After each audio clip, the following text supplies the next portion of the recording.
Geddon and Nationals have come and gone. We have got a lot to unpack, so let's take a look.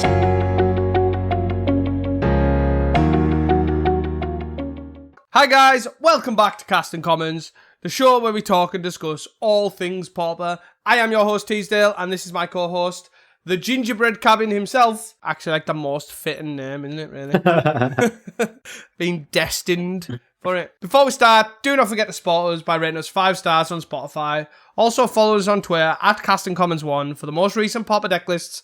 And of course, subscribe to us on YouTube. How are you doing? Good. Yeah. Come back from Nationals. Good event. Enjoyed it. Didn't do amazing. I did okay. It was I got one really bad matchup and one matchup where I probably should have mulliganed differently. Other than that, sort of fine. I ended up top 32. I think I probably would have done better, but I also just haven't played any Magic for the past month. My first game of Magic was me and Michael both had a bye at Nationals, so we played Dan. So we played 2 rounds of Dan. That was my warm up for playing another 7 rounds of Magic of Pauper. You did start off, to be fair, by picking the wrong deck, in my opinion, because obviously Elves should have been the correct choice. But actually, it worked out okay. I obviously ended up on Terra, mainly because I just really liked Illuminati's take on the list, and they had a sideboard guide, and I had minimal practice, or minimal recent practice, I should say. I've obviously played a lot of Terra in the past, but yeah, after not playing for a month, a pretty solid looking list and a sideboard guide was very tempting. Yeah, you can't really go wrong with that, can you? I do think Elves was probably a good call for the event. That was my other loss. One of my losses was to where I kept a 1-lander, pondered and shuffled and then brainstormed and still didn't find a second land, and then got my land blown up and then died. So I think I probably I don't even think I mulliganed differently that game. I think that's just probably unlucky variance. One of them things. But then the other 2 games that I lost, one was against Elves in the final round. Obviously just a really bad matchup for Terra, unfortunately. And the other was to White Weenie, where basically I think it was we played 3 games. The 2 games I lost were very close. The one in particular, the game 1, they were left on 5, and I had 2 Terras in play. But they basically just top decked like 3 things in a row and just was like battle screech. I was like, well, I'm not getting my Terra through anymore. Yeah, I think Terra was a fine choice. Yeah, it wasn't a wrong choice. Like, wrong was the wrong word, to be fair. I do think just Elves is just really well positioned at the moment, to be honest. But yeah, and also Elves is quite popular generally in the UK field, so picking something like Terra is not necessarily wrong, but it's obviously... Yeah, it was a weird one because it's sort of... I was thinking about it both ways. I was like, well, Elves is popular, so that's pretty awkward for playing Terra, although I did only run into it once, thankfully. But then the other side, I was like, well, do I want to play Elves when everyone is aware it's popular? So if they've got any sense to like tech the sideboards against it. But it didn't actually seem that was really the case. Like there was no like Viridian Longbows for the elf mirrors and stuff like that in the elf lists. It was pretty strange. Yeah, very strange indeed. It generally it's a weird one. It's like well known that it's just popular, but then just everyone just accepts it. Like, I'll just dodge it. We'll just dodge it. Yeah, glad you had a good time. Seemed like a very good event. I went and seen Santa instead. Yeah. Yeah, overall it was a really good event. It was ran very well. It didn't feel like any of the rounds particularly dragged on. The judging seemed pretty on point. There was a Birmingham Cube Con or Birmingham Cube event on at the same time in the same space, which was pretty cool. Sort of got to spectate a bit of that between rounds. I think the only real feedback is it was in Birmingham, so it was grim. And it was very cold because it was in basically a big shed. But other than having my feet frozen to death and getting stabbed when I walked outside because it's sort of the scrums of Birmingham. Yeah, it was good. The Pauper vibe always sort of saves events that are maybe not in the best location. Who were Birmingham? Oh, it was bad. Like Michael booked our Airbnb. We got there and we were like, is this safe to stay here? Oh God. I was speaking to Dan as well, and he said he stayed in the Travel Lodge and he said it's the worst hotel he's ever stayed in. I was like, how bad can a travel lodge be? Surely it's just standard. But yeah, Clearly not. would not recommend going to Birmingham if anyone's thinking of going to Birmingham. If you live in Birmingham, I'm really sorry about that. You're not sorry about insulting their hometown. You're just sorry that just you move. Get out of Birmingham. Jesus. Well, before we get lynched and cancelled, By all the Brummies. before we get lynched and cancelled, anyways, I'm Switzerland in this scenario. I was not there. I cannot comment. Just want to lightly touch on obviously what we spoke about last week about what we thought our Geddon and Nationals predictions were going to be. Essentially, we did what will win, curveball, most registered decks, and most in top 32.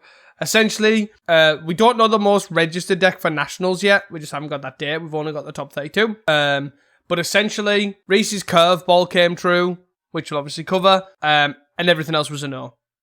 My 2 curveballs came true. You've put no next to one of them, but there's definitely an 8th place mono black sack in Nationals. Oh yeah, sorry. Yes, both Reese's curveballs came true. I don't know what I was. I must have. The fans at Geddon, which I feel like, although it was a curveball, it was just a pretty set. It's like basically every Geddon there's a fans in the top 8. And then yeah, mono black sack at Nationals as well. Yeah, I'm not gonna lie. I just was at that point got so trigger happy with the no that I must have just wrote no. It'll be interesting to see what was the most registered, because from looking around the room, I feel like it could be either of ours, my elves, or your mono blue terror. They definitely seemed like visually the most their deck.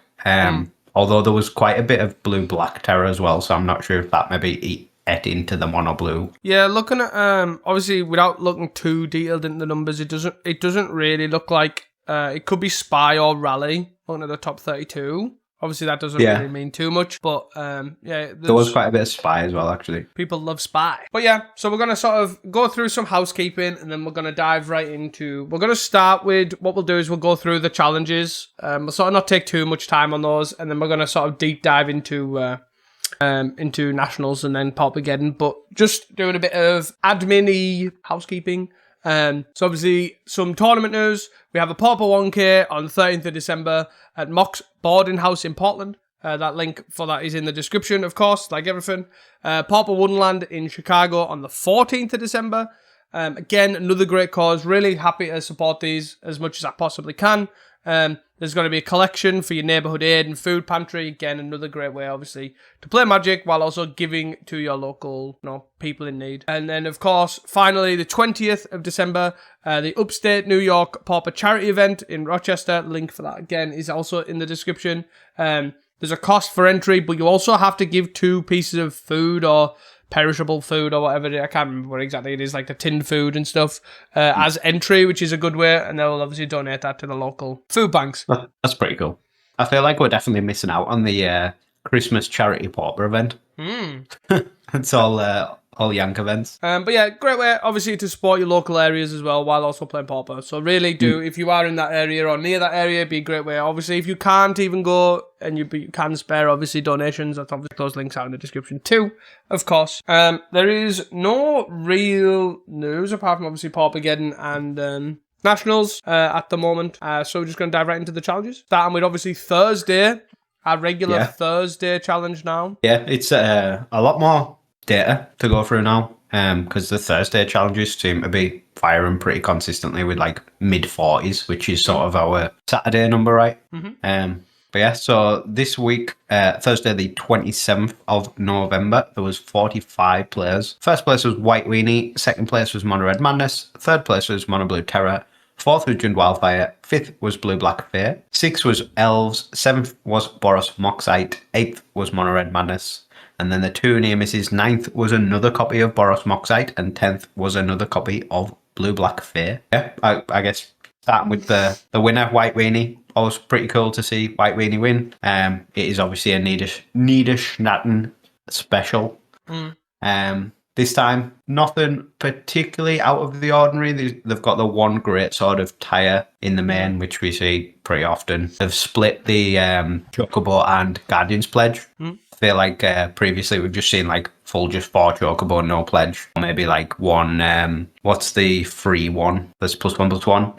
I can't remember the name, but yes, I know the and one you mean. it's the 4 chocobo, but yeah, this is 3 chocobo, 2 pledge, so a bit harder on the bigger pump, I guess. Other than that, nothing to stand out really. No, not particularly. Obviously, there are Mara's hands, which is sort of becoming quite stock as well, to be fair. Good way of getting a life. That's usually sort of been in conjunction with Squadron Hawk, but Yeah. not really in particular. Oh, I guess there's 2 Spider-Men in it as well, which is not commonplace yet. Obviously there was a lot of hype about that Spider-Man, the 3-mana 3/3, with web sling of a single white weenie. We haven't really seen it take off. This is probably the best result we've seen from it. Yeah, it did sort of become, there was 2 while you were away. All right, cool. That was basically running, and it was sort of this sort of take with 2 in the main. But yeah, some of the actual then rest of the stuff sort of varied a bit. Like some went on Squadron Hawk, and then some were on Summon, Chocomo, some were on more Guardian's Pledge sort of thing. This is definitely like more the in-betweeniest of list of them all, but still managed to squeeze the Darvel Who's Web Protect. Third place Mono Blue Terror is Illuminati, and it's the list that I took to Nationals from Illuminati. Basically exactly the same. It seems like a really cool sort of mid-ground between fully committing to the Murmur Mystic list plus still being able to play Delver of Secrets, which I like because it has a lot of really good matchups where you definitely want Delver, but it also has matchups where you really do not want Delver.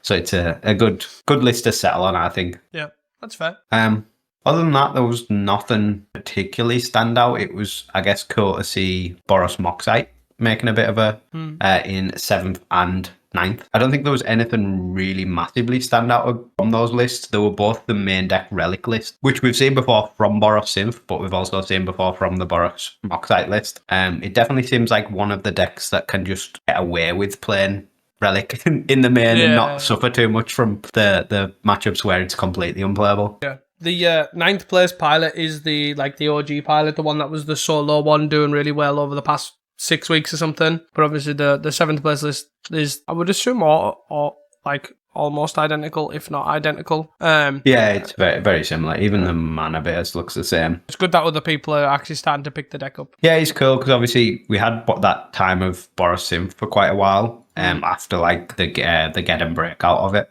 Yeah. But in recent times it sort of fell off quite a bit. So nice to see a Boros deck come back. Moving on to the Friday challenge. Only 40 players this Friday the 28th. So a bit lower than usual. Obviously, there was 2 big Pauper events going on at the same time, so that may have had some impact on that. First place was Red Black Madness. Second place was FAMS. Third was Jund Wildfire. Fourth was Blue Black Fair. Fifth was Red Black Madness. Sixth was Grix Affinity. Seventh was Boros Sim. Eighth was Boros Moxide. And then the 2 near misses were a pair of Mono Blue Terrors. Yeah, speak of the devil, Boros Synth back. Not really trying anything new either, just sort of like pretty OG Boros Synth, 4 bolts, 4 Gal Blasts, 4 Synths, the whole Glinthawk Skyfisher Inspector package. Yeah, nothing particularly out of the ordinary. No, it literally just looks as you would expect. The big thing that I do like is that they've got actual amounts of removal. They've basically went up 4 Gal Blast, 4 Lightning Bolts, where like the Moxide goes to 3 and 3. There were 2 Thraben Charms instead of like the Destroy Evil stuff that the Moxide list sort of originally had. But the big thing obviously I like about this list is that they have artifact lands. They have actual artifact lands. Not as many as they normally do. Like it's run 2 Rustveils, 3 Den and 3 Great Furnace. But it does sort of mean that they can actually turn on these Galv Blasts without having a bunch of artifacts in play. Yeah, it's interesting to sort of see the push-pull between the Synth and the Moxite, obviously so closely together. Obviously, the vast majority of the cards in these lists are the same. The main core change, obviously, is your 4 Synths go to 4 Moxite, and then 4 of your weenie creatures, usually the Draven or Novice Inspector, like half of them turn into Sneaky Snackers, obviously in the Moxite build.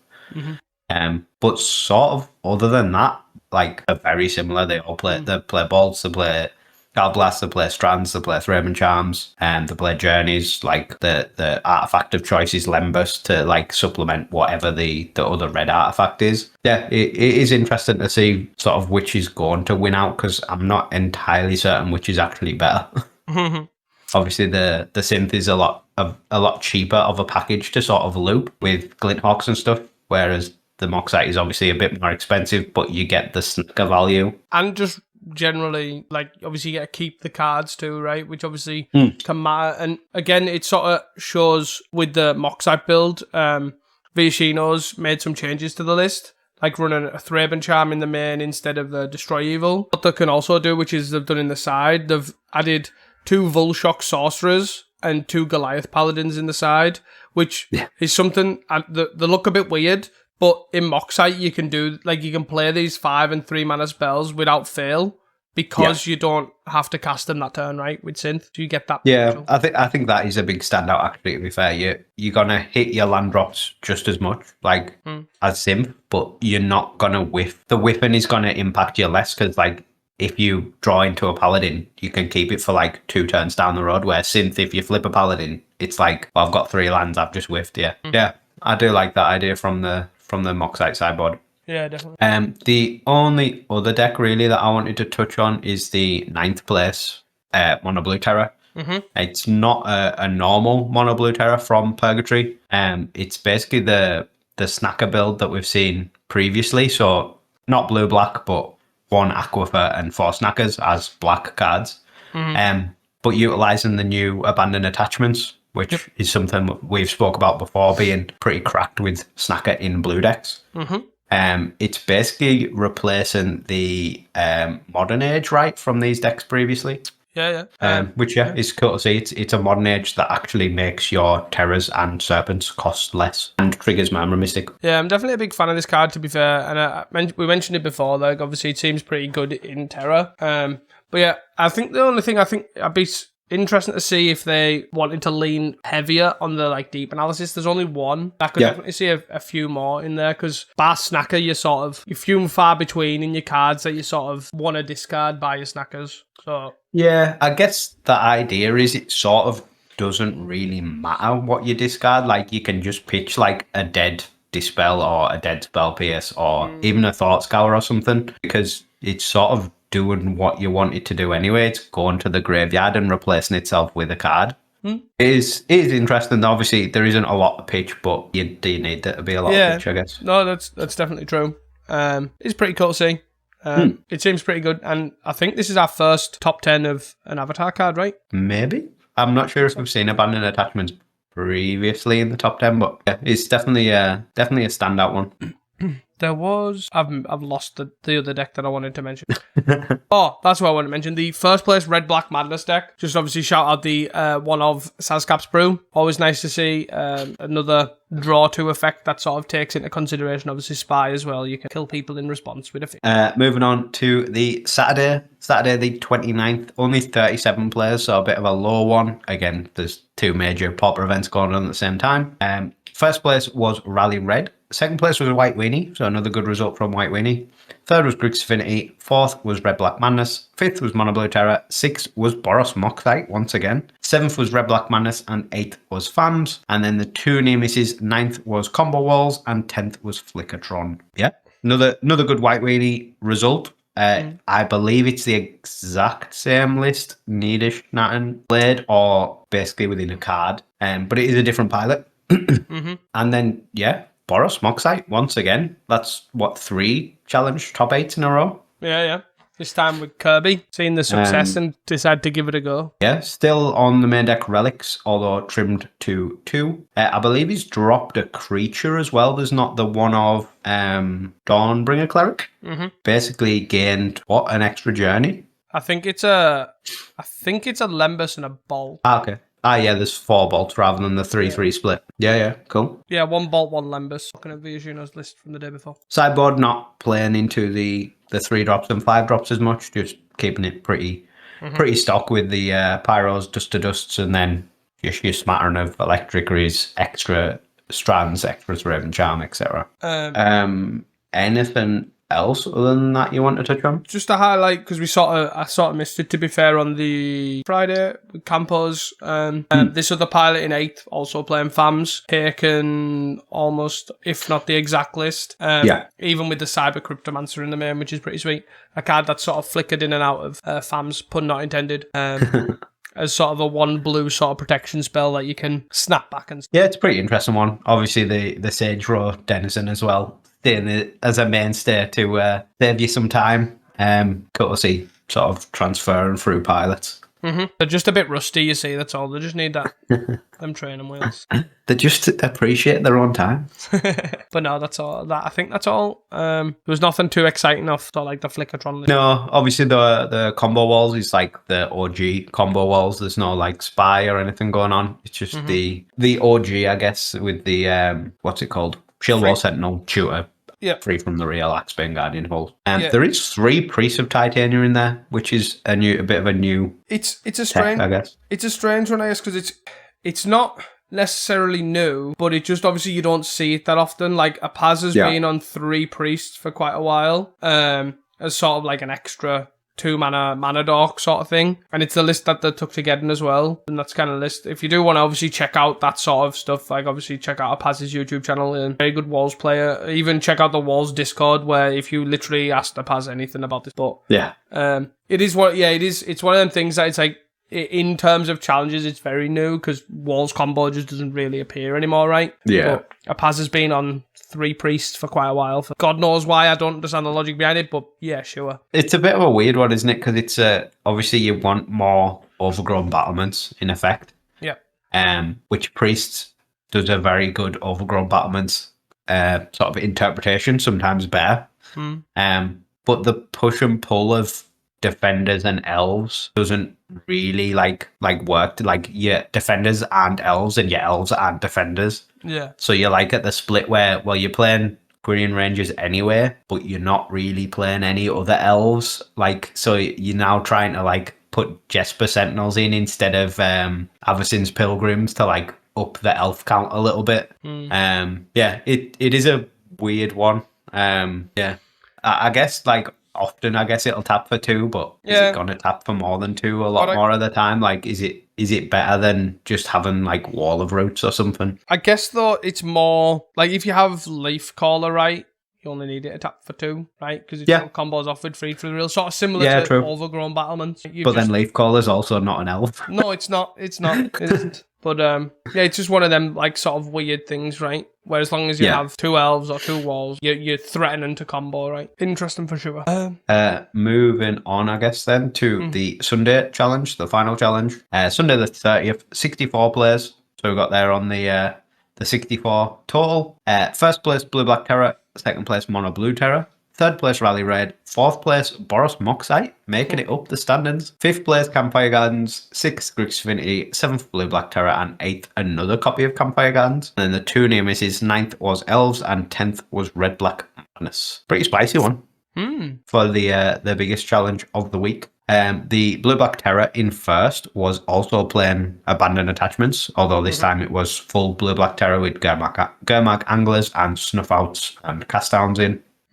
Not just a splash for snacker job. I still like the Abandoned Attachments just looks so much better than stuff like Modern Age in these lists, just by being it instant. Like, it cleans the deck up so much where you now just creatures, lands, instants and sorceries. Like, you're not creatures, lands, this enchantment that doesn't actually work very well with my plan but sort of does enough. Definitely. It's cool. I am definitely liking this sort of addition into the format. Yeah, for sure. I really like the look of this list. I also like the fact that the sort of heavy on the snackers as well and not as heavy on the 1 mana 5/5s. I just feel like snacker, once it's in the bin, once it's been, past that stage, it's just a solid card in this deck because you just do end up cycling a lot of noise and bringing it back. I do think you probably do want to be on 4 attachments, but I imagine they're just not committed to it yet. They just want to try it out sort of thing because you really do not want to be just casting a snacker and abandoning it. It sort of gets away with that. It's sort of a weird one,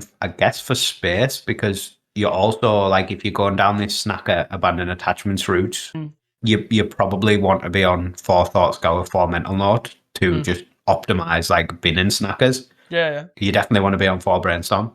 You definitely want to be on 4 Lorien because you're doing the Terror thing. So it's like you're already eating into a lot of your slots. And then if you're also then trying to go blue-black and play Snuffouts and Castdowns, you obviously want your 4 counter spells. Like, you're quickly running out of space to fit these abandoned attachments in. Yeah, definitely. For sure. But I just feel like it's probably, once you put Snacker in and then you're only on 3 attachments, it's there's probably a bit more push and pull where you just want it's like putting only 3 grab the prize in your Madness deck with. Yeah. It's sort of the vibe, right? It's a bit weird. I do agree. I definitely think you want 4. It's just figuring out where that slot is. Yeah, for sure. I feel like it's probably the one of unexpected fangs that you're hedging in the main deck. Yeah. But yeah, I do like it. It's a cool addition. It definitely feels and looks a lot better than the Modern Age. Especially just that it brings a snacker back by it bins a snacker and brings it back by itself, where you bin it to the Modern Age and then you still have to draw another card. Yeah, definitely. The Boros Moxite list in 4th, again, just a pretty stock list. Like, this is other than Kirby's list, I guess. This is basically the list that's done all week. Well, main deck wise. Yeah. No comments really, other than it's cool to see Boros making a bit of a return with something new. Yeah, it's the same pilot again as well, right? Viagino. Put a Volshock from was it the day before or whatever it was, or the 2 days before? I don't really know what for, but yeah, they've obviously cut one, didn't like the idea of it or whatever. You know, has a purpose, but only wants the one, which is interesting. But it's nice to see, to be fair, considering the past, I think it was the last 4 weeks we've talked about this deck, if not more. They've basically just been on the stock list, and then they've sort of added one Destroy Evil, when that was what the change, and then now that's gone, and they've added a Thraben Charm. But like, this seems like the most change they've sort of attempted to make over the past few weeks, which is good. Campfire Gardens, where's that come from? Again, nothing particularly stand out from the Campfire Gardens list. There's a one of Drowning Sorrow, which I guess is maybe a bit strange. From the 5th place one, that is. But yeah, just sort of a bit of a return and resurgence with a double top 8. Yeah, it's sort of like Gardens, not necessarily Campfire, was like here like a couple of weeks back, right? Was it like last week or the week before? And then it sort of like didn't really do too much this week, and then here you are again, still showcasing that black removal spells is good, I guess. Yeah. The 8th place one's even a 61 card special. Too many good cards, clearly. At least they've got the Avenger Hunter as well in the main deck, so that the can actually finish a game in time. Valuing that. Other than that, not a huge amount to talk about. I guess their elf list in 9th, somewhat interesting. They basically cut a bunch of lands for some land grants. Other than that, they haven't really changed much. They've got the Arbor Elf sort of Tangled Islet sideboard package going on. But yeah, just sort of committing to like spy-ish package, but not the full way. Also find the one island in the side a bit weird. Yeah. Like, they have got 4 hunters, 4 Sagus, so I guess like they can find it quite a lot, but it just seemed a bit out of place. Like, the Tangled Islet sort of makes sense, right? But I guess you're obviously putting both in, so then you're generous and then also your Sagu can find a blue source, I guess. I really do like the idea of land grant, though. Bar information, like, I'm a big believer on the land grant pulling a land acting as a fetch land for your leader Stampedes. Big believer, yeah. Pretty cool to see. Yeah, I think my only sort of qualm with land grant in the elves list is, especially when you're not playing spy, like, you're not getting the major benefit from it. Like, the information is quite big. Like, if you start with a no-lander with a land grant and you show your hand and play a Landmar Elf, and then they can see there's a priest in your hand, like, they maybe just won't kill a Landmar Elf, or vice versa. Like, you play a Landmar Elf, you've got no lands and a bunch of 2-drops, like, they're just gonna kill a Landmar Elf when they maybe wouldn't have normally. Yeah, definitely. It's definitely not free for sure. But yeah, it's pretty interesting. Like, all sorts of stuff. Like, you do get a lot of, like I say, information on with that card, right? Like, knowing which threat to kill and all that. Another comment just generally about the red-black madnesses that I've seen being popping through. They all seem to be now running this one of Sazcap's brew throughout. I've just sort of made a general note, which is just another decent draw to that they've had. Obviously, was Raptor last week, played mono red with Witch's Marking, right? Yeah. So, discard draw to. Yeah, it's an interesting one because the red black in particular tried the Man Dancers, was it right? As like a 1-of or a 2-of previously. Yeah. But obviously just didn't really click with it as much. But yeah, Sazcap seems like another reasonable option if you want an extra 2-mana draw too. Especially since it does get a little bit of damage potentially, right? Like, yeah. The kitchen imp, or even the plus side of killing the spy player, but that's very. Yeah. You gotta hope. Would you like to move on to the big 2 nationals? So Nationals, or UK Nationals, Saturday the 29th of November, 159 players on the day, which was sweet. First place, Elves. Second place, Spy Walls. Third place, Mono Red Madness. Fourth place, Jun Wildfire. 5th place Combo Walls, 6th place Black White Blade, 7th Blue Green Infect, and 8th Mono Black Sack. And then the 2 near misses, 9th was Spy Walls, and 10th was Rally Red. Thoughts, opinions? My thoughts and opinions is you should have took Elves, clearly. No, pretty good run from the Elves player. Completely undefeated on the day, right? 10-01. Yeah, it's pretty impressive. Assuming they ID'd their last round, I would imagine, giving them credit here. One thing that I do want to mention is a quite amusing story. Apparently there was 160 players there on the day. I don't know if you know this or not. All right, okay. There was 160 players on the day, but when they turned up, they were too hungover, so they didn't play. Which, that's hilarious. Kudos to you. I respect it. Probably play Cube in the afternoon, which is even better, or whatever. That's quite funny. But yeah. Yeah. To be fair, there's for the top 8, it was quite odd because of, I guess, the player numbers. We basically ended up with 8 rounds. But going into the last round, the 2 people with the highest had already played and ID'd against each other. Right. But then everyone else, there was like 12 people below them, were all on the same, like 1 point less than those 2. But what that meant is basically the top 8 just couldn't ID. Everyone just had to play the top 8 out because if some of them ID'd and some of them played, people that ID'd would then get knocked out. Or if all of them ID'd, like some of the ones with worse breakers would just get knocked, like they would ID themselves out of the top 8. So yeah, it was very strange, like the way it had worked out, and it meant because the top 2 had already ID'd, they would then pair into people that didn't want to ID because they might ID themselves out. Yeah. It was very strange. But yeah, it was a really good event. I watched our friend Ross get into the top 8 who ended up coming 6th with Black White Blade. They basically ended up drawing the last match and sneaking in on 7th. Nice. Where their opponent came 9th, which was pretty unlucky, but them's the breakers, I guess. But yeah, obviously deck-wise, there's obviously, I'm saying there's nothing too interesting. There's obviously this big looming Simic Infect to talk about, but apart from that, there's nothing's too like new and breakoutish, right? Like the deck that Ross took isn't it's Black White Blade, but it's not got any real sort of technology or anything. It's like the Black White Blade we talked about a few weeks ago. It's got a couple of castigates. It was quite well. I'm not gonna say funny. I guess he top 8'd, so it worked out. But he basically was gonna play Mono Blue Terror, but then left the deck on the train.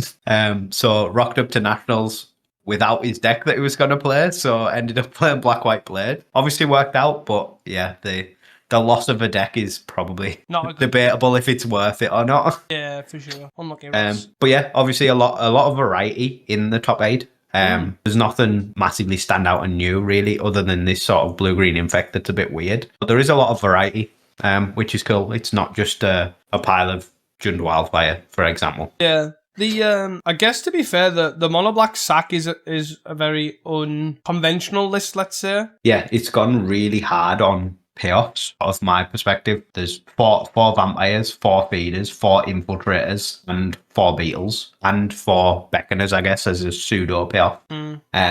So it's a lot heavier on payoffs, a lot lighter on both sort of flex slots. So there's no unearths, there's no like consumptions, and there's only 12 fodder guys, right? With 4 Shambler, 4 Sage, 2 Link Breaker, and 2 Gas. Yeah. It's very interesting, right? It's a straight, like, obviously the payoff in the sense is like, obviously you find one fodder guy, you find a beckoner, and you sort of like hope to stamina the beckoner, and that sort of blows it up. Like, I get the idea, but unsure how that like would work out in practice. Over, like, obviously worked well for them to end up top 8 in. Yeah, I guess you're never going to be light on a threat, are you? You're basically just looking for fodder, and at the end of the day, you can stack other threats as fodder. Especially if you've got like beckoners and staminas, like sort of gets you there anyway.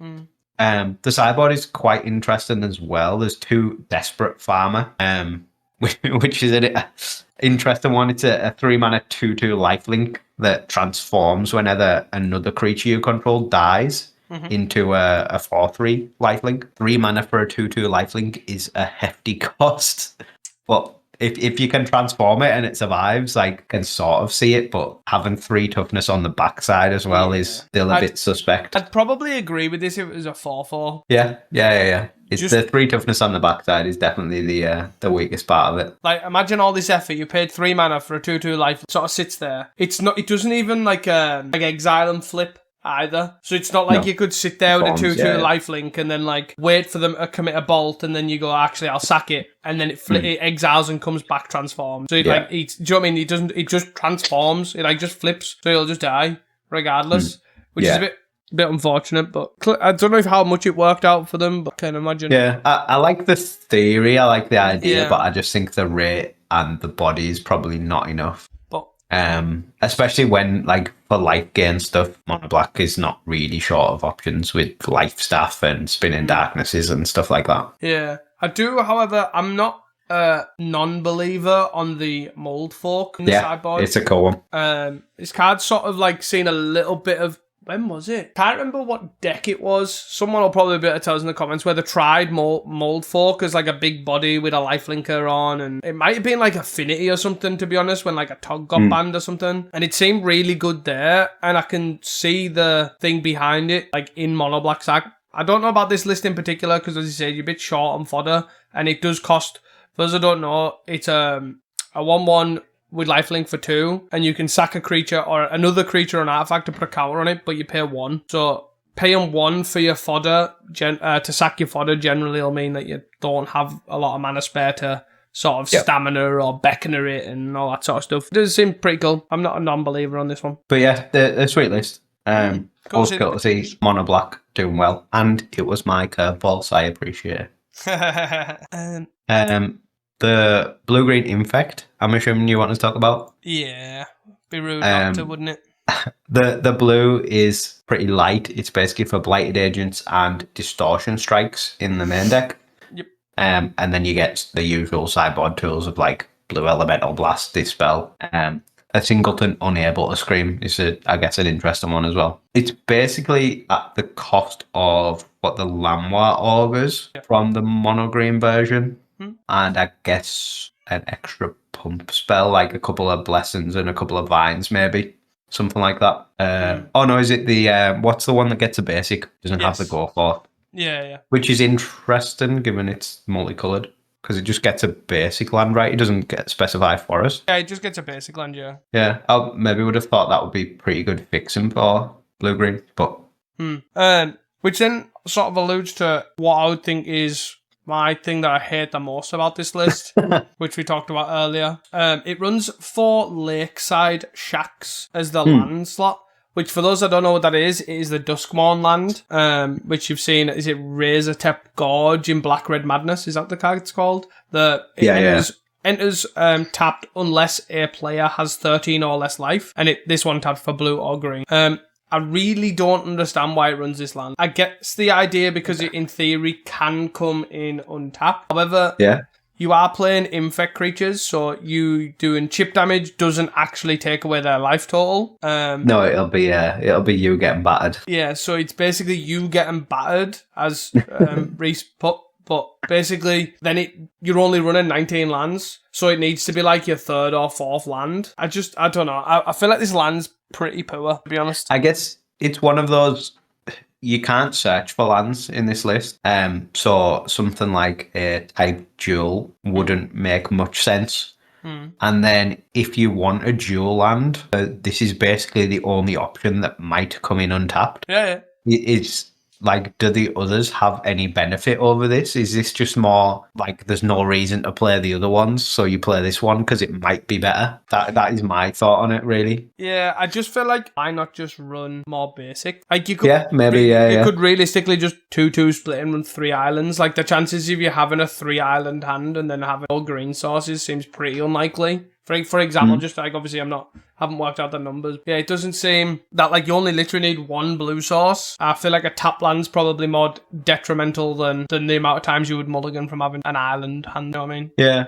It's an interesting one because, like, compared to the mono green list as well, you obviously add the 4 blighted agents that are unblockable. But then you also add 3 distortion strikes, which don't really do anything with the 4 blighted agents you've just added. Obviously, they're pretty good with the other ones, but is that, do you need to be on the more unblockability, given you've also got 4 escape tunnels and 2 Apostles' Blessings in a pinch? Is that maybe where something like Go Forth would work pretty well at fixing your mana base and just being a pump spell? I don't know. No, I'm not an infect master by any stretch. It's just sort of a bit of a weird one. Yeah. The interesting thing for me is most blue-green lists do go have a light gate package. All right, yeah. So they do go a bit slower, but they usually have say 2 or 3 basilisk gates to sort of accommodate that, and then they go down more like a protection route. So obviously more on Vines, more on Apostles' Blessing. Obviously the lands will naturally pull in a lot of the chip damage, if you know what I mean. I do like the idea of obviously having Blighted Agent, no gates, and having it, but for me that would be then I'd have a worse mana base and just have loads of untap lands. Because you're already slowing down going 2 colour, slowing down even more to have tap lands. I mean, I'd rather have all basics and sometimes struggle for not having blue, but still be able to do my mono green game plan with my 7 blue cards in the deck, if you know what I mean. But yeah, it's a pretty cool list. Obviously,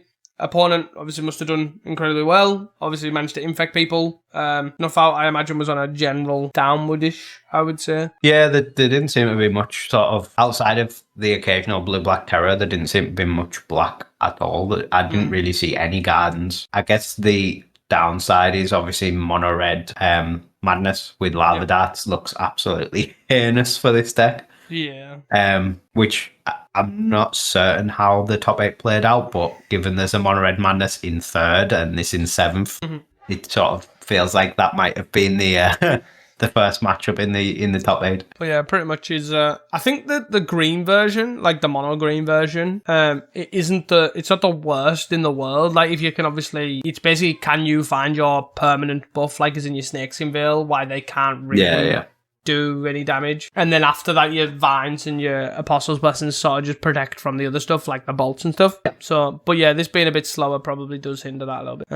But yeah, pretty cool to see. Managed to obviously do well in 159 player event. Pretty sweet for sure. Anything else you want to talk about? No, I don't think so. There wasn't anything massively stand out. Obviously, it was cool to see the variety on display, really cool. But yeah, there wasn't too much new weird avatar tech or anything like that. There is. Was this? I'm just double checking. This was actually just blue-black affinity. Fair enough. I thought it was steel fin, but it's just marked as Dimir affinity here in 15th place. But it was just actual Dimir affinity. But yeah, sweet to see. Would you like to move on to? So a slightly bigger event on the same day, Saturday the 29th of November. 1,012 players. So only a little bit bigger than UK Nationals. Yeah, just a little bit. First place, Mono Red Madness. Second place, FAMS. Third place, Colgate. Fourth place, Mono Red Madness. Fifth place, Green Red Ramp. Sixth place, Blue Black Terror. Seventh place, another copy of Colgate. And 8th place, Mono Blue Terror. And then the 2 Nemesis, Ultratron in 9th and Mono Blue Terror in 10th. Mono Red Madness is the truth, apparently. Yes.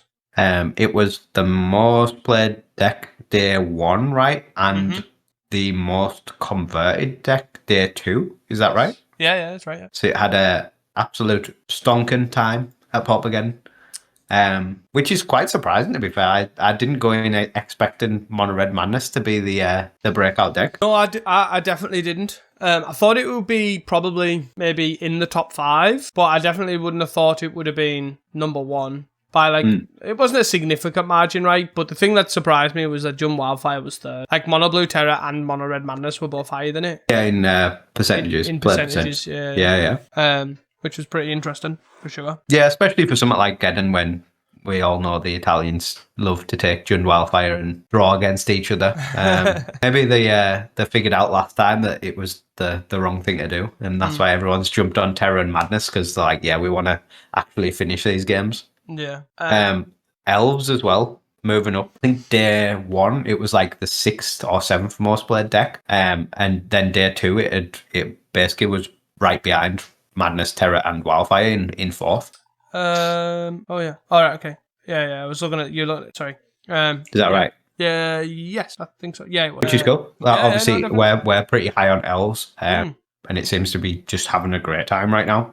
Yeah. Despite Mono Red Madness being pretty tragic matchup and it being the most played deck, I guess it's sort of counteracted by Jund Wildfire and Mono Blue Terror being pretty decent matchups, and they're the other two most played decks, Yeah, maybe. exactly. The two sort of funny stories, well, not funny stories, but like funny sort of things for me is, as you said at the start, obviously with FAMs being obviously a really popular deck, which always generally is when we go to Geddon, because people are generally very good at this deck, and it's obviously a lot better to play in paper. FAMs had the highest conversion rate on into day 2 with 30% conversion rate of 31 pilots and 9 of them day 2'd, which is pretty incredible. Pretty good. Yeah. And then the other thing that was funny to me is that had 49 pilots and had one of the worst day 2 conversion rates of 3 pilots making it to day 2. Pretty tragic. Out of the 3 pilots, one of them ended up top 8, and I actually do believe they were in first before the top 8. Don't confirm if that was right or wrong, but that is my understanding, is that they were top 6. Yeah.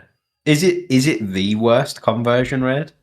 Like, I'm struggling to say, obviously, other than decks that just didn't get in. I think so. I feel like it is the worst conversion rate to day 2, which is quite funny. Yeah. Obviously, Green Red Ramp's sort of a weird one, I guess, because it doesn't really seem like it has a good matchup against any of the 4 decks that we were just speaking about, the Mono Blue Terror, Mono Red Madness, Jund Wildfire, or Elves. Like, I'm not really sure where it's fitting in, which is maybe why the conversion rate on it is so bad. Yeah, it is a strange one, right? It's not the worst, like, Gardensy, Jund Wildfire sort of beta, right?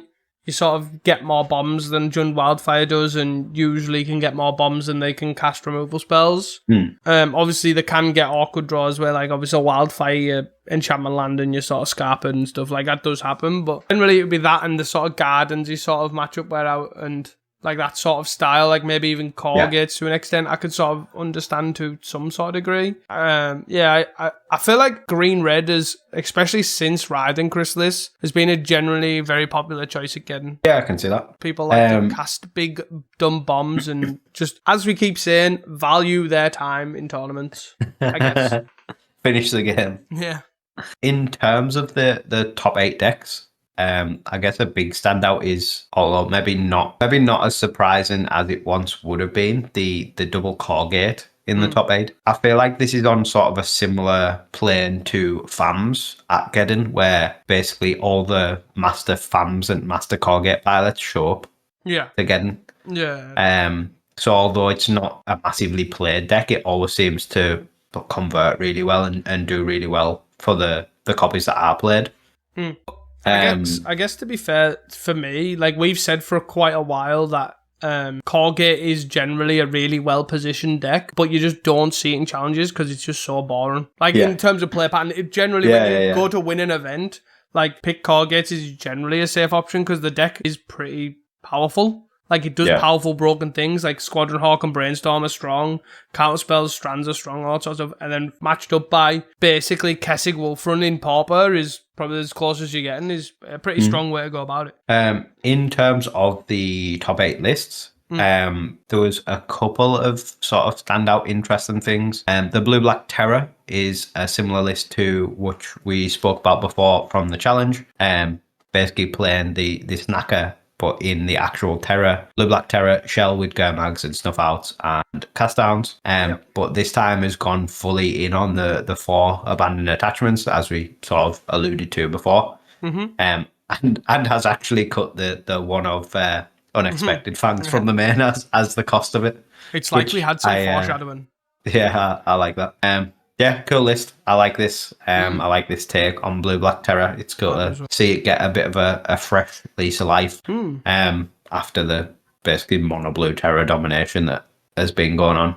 Yeah, definitely. It's nice also to see like a big event like this, and we have the new set sort of being packed, which is good. Although only in a small capacity. Yeah, of course, but still better than nothing. Continuing on sort of the Terror theme, the mono blue Terror is also quite an interesting take on the list. It's got Boomerang back in, which we haven't seen in quite some time, basically being replaced by Demon Inferior for the most part. But there's only 3 as well. There's also only 3 counter spells, which is something I've never seen from mono blue Terror. And And then the 1-mana counters, usually we see either 2 spell pierce, 2 dispel, or 4 spike, or some mix thereof.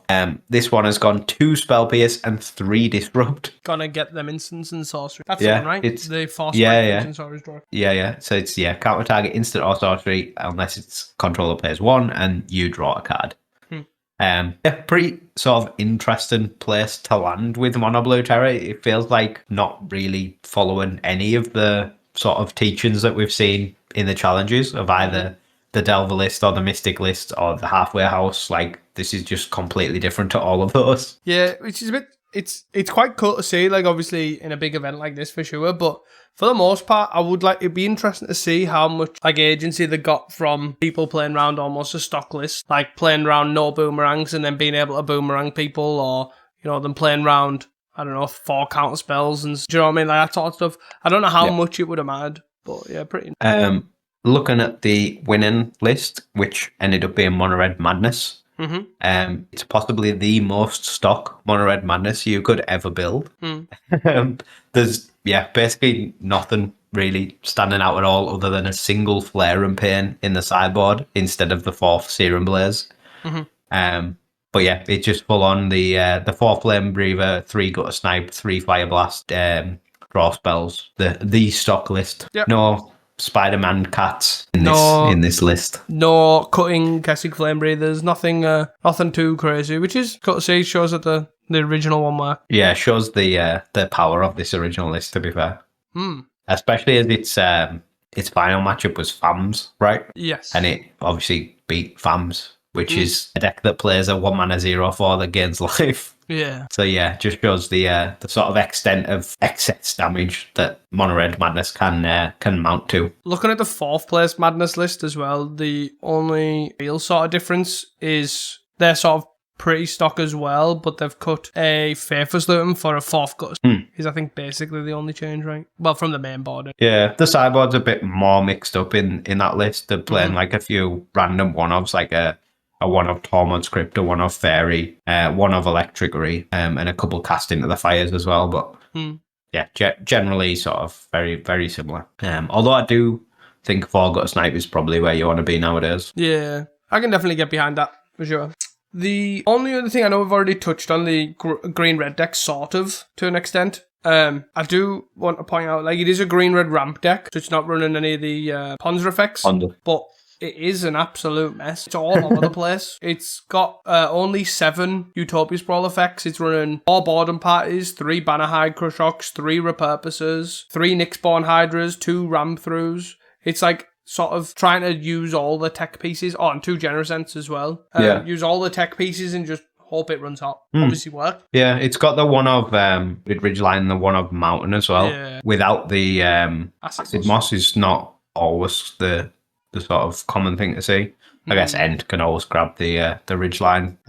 Any other decks you want to touch on from this top 8 or I guess top 32? I think so. There was nothing to like. There was some cool decks to see on camera. Like obviously throughout the event. Like obviously coverage was still. It was pretty interesting to see Pauper Geddon with how they'd done it this time. They'd done it with Eternal Weekend. So Pauper Geddon was on the Friday and then the Saturday, as opposed to the normal Saturday then Sunday, which was pretty cool to have the coverage all day Friday. You know, it was definitely pretty good to see. And that Team Trios, I think, was on the Sunday as well, which was cool. Seemed like a very good event. I do think Toralf, right, came like 15th or something. Yeah, 15th with Mono Blue Terror. Toralf from Card Market came 15th with Mono Blue Terror, which was pretty cool. Didn't look like a list anywhere out of the ordinary, right? I guess they're running 3 mental notes, but other than that. Yeah. Only 2. Is this displaying the full deck? It does look quite small, doesn't it? But yeah, there's only 2 Force Spikes and no other 1-mana counters. There's 2 Dispels. Oh no, there's right at the bottom. Yeah, 2 Dispels. So 2 Dispel, 2 Force Spike is a bit of an odd split. Only 1 Sleep of the Dead and then 3 Demon Fear is a bit strange as well. Like Sleep of the Dead's by far the best card in the deck. Yeah. But yeah, still on the 4 Delver, 4 Terror, 4 Cryptic Serpent. Sort of, I guess, a sort of tweak of the Discover End list, really. But yeah, interesting. Some strange numbers. Yeah, generally, other than that, there was nothing to like. All the decks that we see were very well established in the metagame. But yeah, pretty cool to see. There was quite a lot of, well, I say quite a lot. There was a few pinger burn as well in the top 32, which is interesting. Like not Madness and not Rally, but like actual pinger burn with like the percussionist, Flame Breather, Tomb Raider, Alchemist sort of package. It's sort of unexpected, but I guess Mono Red just has 3 pretty legit decks now. Yeah, the Inventor's Axe version did actually top 4 as well, which again is another list that we've sort of covered. I don't know if it's the exact same list, but it runs 4 Inventor's Axe. That kind of four Inventor's Axe, 4 Ginger Broods. That's close enough to the Inventor's Axe build as you're yeah, definitely. But yeah, again, just shows the power level of Red at the moment, right? It's pretty strong. But I think the biggest takeaway from all these events and all these challenges as well is just how open the format is. Very much. You can basically just play anything, and assuming you're prepared for Jund Wildfire, Terror, and Madness, you can probably win. Easier said than done to be prepared for 3 different decks that require. Oh, definitely. But yeah, yes, yeah, I do definitely. understand. Yeah, as long as you were aware they exist and can try and fight them in some capacity. Your preparation can be, I will dodge this list. That's fine, just as long as you have a plan. Even if that plan is, I will not play against that deck. That's my plan against every deck, and then I'll wonder why I lose. But yeah, sweet event. Sweet to get all the data and stuff that we've got from Pauper, getting like the conversion rates and stuff. Like always good to show like a big event like this. And I'm not surprised why the PFP wait till these events to sort of sometimes make decisions or have decisions hinge on this, because they are so big and yet so much data from them. Yeah, but yeah, it was both seemed like really good events. Obviously you got to see Pauper Geddon in between seeing Santa, of course, and then obviously hearing yourself and obviously the local lads go down. It was cool. Birmingham. Yeah, I think the biggest downside is obviously that they were both on at the same time.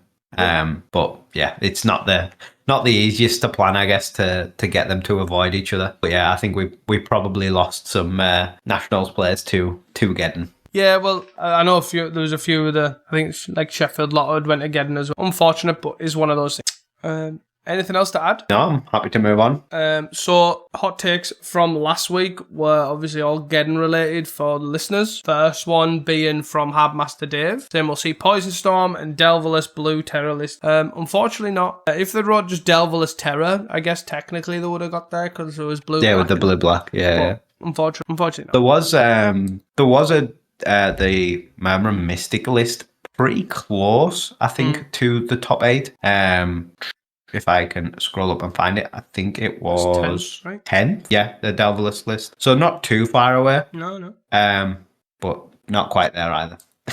Close, but no cigar. The second listener hot take was from Finn, and it was that Flickertron would top 8. It did not. There was no Tron in the top 8, but there was an Ultratron in 9th. So again, sort of close. Not strictly Flickertron, but he's Tron. Other than that, there wasn't actually that much Tron really in the top 32 that I've seen. It was basically just that Ultratron list, and that was it. Who wants to play Tron again? Jund Wildfire meta. Really? Yeah, definitely. The next one was from C-Pain, is that elves will have a poor conversion rate at nationals. We don't have the full extent of the data. I believe I've just been sent that there was 7 elves pilots in total, and we had one obviously win, 2, 3 in the top 32. So you're kind of looking at a percenting top 32, which not too bad. No. And then the last listener hot take was that a spy combo variant would win. I'm assuming either event. Yeah. It didn't. They come pretty close though, right? There was, I'm not sure about the Geddon one. I think there was one in the top 16. And obviously in nationals there was one in 2nd, and obviously the one that came 9th. I'm sure there was one in like 15th or something in Geddon, but yeah, probably. I actually haven't. Maybe I'm wrong. Maybe it's further down than I thought. 22nd is the first. Yeah, that is pretty far actually. Everyone was But it's prepared fine, with the not carbs. Yeah. So that's pretty unfortunate. Hot takes for next week. For some strange reason, everyone has fell asleep in our Discord now that Pauper Geddon's over and not submitting any hot takes. So we don't have any this week, fortunately, for listeners.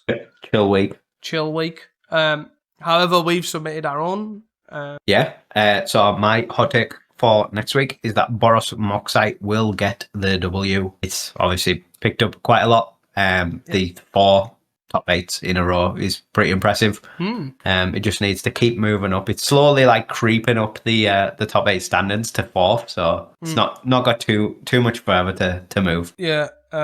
My hot take is Blue Black will win. Basically, Baco will win with Blue Black. Oh, Blue Black Fear, not even Blue Black Terror.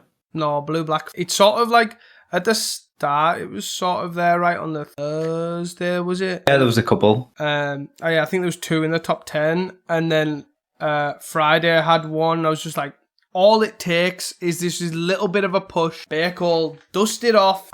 And then he'll win for the next 3 weeks. That's what I'm feeling. No, that's it from me. Thank you all for your continued support. And thank you again for, obviously, the Nationals community and Pauper Dan in particular for running Nationals. And obviously, not that the other ones need any credit, but thanks again for, obviously, Pauper Geddon and running some sweet, big events. And having other events sort of to be inspired from, like, if you know what I mean, like people inspired to a big, massive Pauper to those big events. And, if you have enjoyed this podcast, please do not forget to share it with your friends, your family, your local Pauper community, even your LPI. If you don't know what that is, check out Pauper. That is all from us at Casting Commons. Until next time, and don't forget to stay hydrated.